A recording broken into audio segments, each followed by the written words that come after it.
तो financial emergency यानी कि वित्तीय आपात हम आपके कहते कैसे हैं, ठीक है।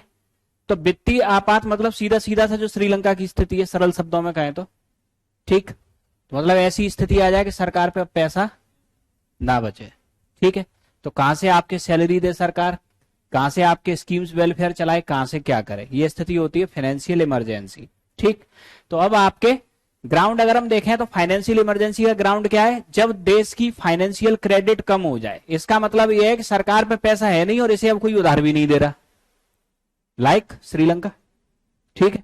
ना उन पे पैसा है, ना बिना कोई देने वाला है, ठीक। अब चाइना तो सिंपल ये कह रहा है अब तो बेच दो आप, अब बेच दो तो हम जरूर बचा लें, नहीं तो आपका देश तो खत्म, ठीक है। तो अब यहां नेक्स्ट दूसरी कंडीशन, या देश के अंदर फाइनेंशियल अनस्टेबिलिटी, वित्तीय अस्थायित्व ज्यादा फैल जाए।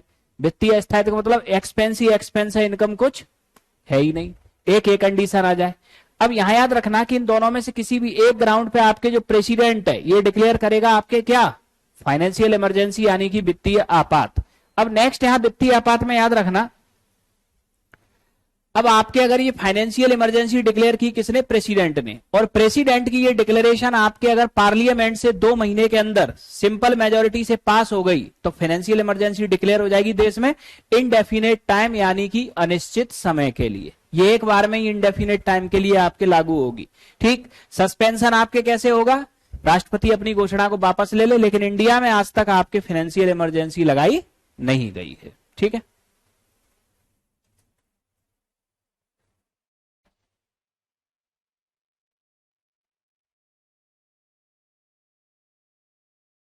ऑफ फाइनेंशियल इमरजेंसी यानी कि अगर देश में वित्तीय आपात लगता है तो इसका प्रभाव क्या पड़ेगा। तो पहला प्रभाव तो आपके ये कि सेंटर के द्वारा स्टेट को फाइनेंशियल इंस्ट्रक्शंस दिए जा सकते हैं, वित्तीय निर्देश कि आपको कैसे पैसा खर्च करना है, किस प्लान पे कितना खर्च करना है, ठीक है, क्या करना है और क्या नहीं करना है। दूसरा आपके ये कि मनी, जो स्टेट के मनी बिल है यानी कि स्टेट सरकार का बजट, ये अब केंद्र सरकार आपके पास करेगी, ठीक है। तो स्टेट के जो मनी बिल है आपके केंद्र के लिए आरक्षित हो जाएंगे। और तीसरा ये कि जितने भी आपके सरकारी कर्मचारी हैं केंद्र और राज्य सरकारों के, सबकी सैलरी और वेजेज में कटौती की जा सकती है, ठीक। तो ये है आपके इंपैक्ट फाइनेंशियल इमरजेंसी का। नहीं, स्टेट गवर्नमेंट तो वैसे ही रोक सकती है, स्टेट का कोई आधार नहीं है।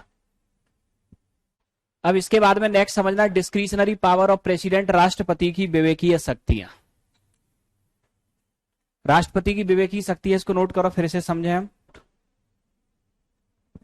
तो डिस्क्रिशनरी पावर ऑफ प्रेसिडेंट, राष्ट्रपति की आपके विवेकीय शक्तियां। अब नेक्स्ट इसमें समझना, तो राष्ट्रपति की विवेकीय शक्तियों की अगर हम बात करें आपके, तो इसका मतलब क्या है। हमने आपसे कहा कि राष्ट्रपति आपके अपने समस्त कार्य और शक्तियों का निर्वाह किसकी सलाह पे करता है, काउंसिल ऑफ मिनिस्टर। लेकिन कुछ ऐसे भी आपके कार्य होते हैं जिनमें राष्ट्रपति काउंसिल ऑफ मिनिस्टर की एडवाइस लेने के लिए बाध्य नहीं है, बस उन्हीं शक्तियों को कहते हैं डिस्क्रिशनरी पावर। तो डिस्क्रिशनरी पावर कौन सी पावर है, बे पावर या बे काम जिनमें प्रेसिडेंट काउंसिल ऑफ मिनिस्टर की एडवाइस को लेने के लिए बाध्य नहीं होता, यानी कि अपनी मर्जी से या अपनी इच्छा से उनका करता है, ठीक है। जैसे अगर लोकसभा में किसी पार्टी को मेजोरिटी ना मिले तो पीएम कौन बनेगा, ये राष्ट्रपति डिसाइड करेगा। अगर मेजोरिटी मिली है तो उसी पार्टी का बनेगा, लेकिन जब किसी भी पार्टी को मेजोरिटी नहीं मिली तो पीएम कौन बनेगा या पीएम का इन्विटेशन किसे देना है, ये कौन डिसाइड करेगा, राष्ट्रपति। दूसरा याद करना कि जब मान लो लोकसभा में नो कॉन्फिडेंस मोशन पास हो जाए तो काउंसिल ऑफ मिनिस्टर को बर्खास्त करना, ठीक। ये प्रेसिडेंट का डिसीजन है, इमीडिएट आपके उनसे रिजाइन मांग सकता है, ठीक है। और लोकसभा को भंग करना, ठीक है। इसके बाद में नेक्स्ट पॉकेट वीटो। तो पॉकेट वीटो लेना राष्ट्रपति की डिस्क्रिशनरी पावर है, कितने टाइम के लिए लेगा ये राष्ट्रपति के ऊपर निर्भर है, काउंसिल ऑफ मिनिस्टर इस पर कोई दबाव नहीं डाल सकती, ठीक। अब इसके बाद में नेक्स्ट अगला पॉइंट याद रखना कि राष्ट्रपति और राज्यपाल पर उनके कार्यकाल के दौरान आपके कोई भी आपराधिक कार्यवाही दर्ज नहीं की जा सकती, ठीक। और कोई अगर दीवानी कार्यवाही भी दर्ज की जाएगी तो वो भी 2 महीने पहले नोटिस देके आपके शुरू की जाएगी। इसको नोट कर लो पॉइंट को।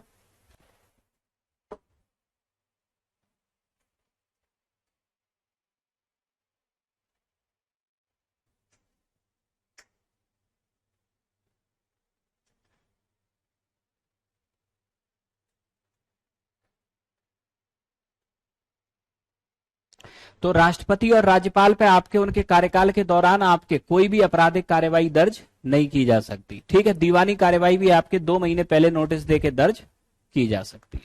ठीक, अब नेक्स्ट आगे समझना।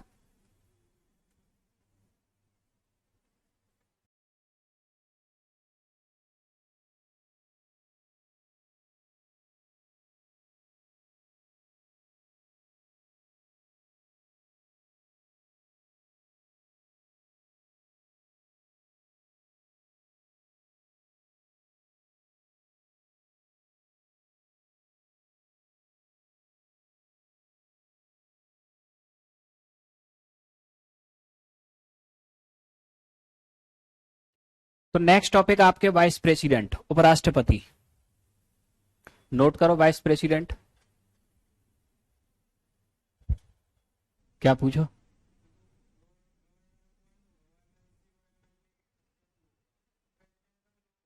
गवर्नर एमएलसी एमएलए से क्या लेना देना? गवर्नर को तो प्रेसिडेंट अपॉइंट करता है, कोई लेना देना ही नहीं है वहां।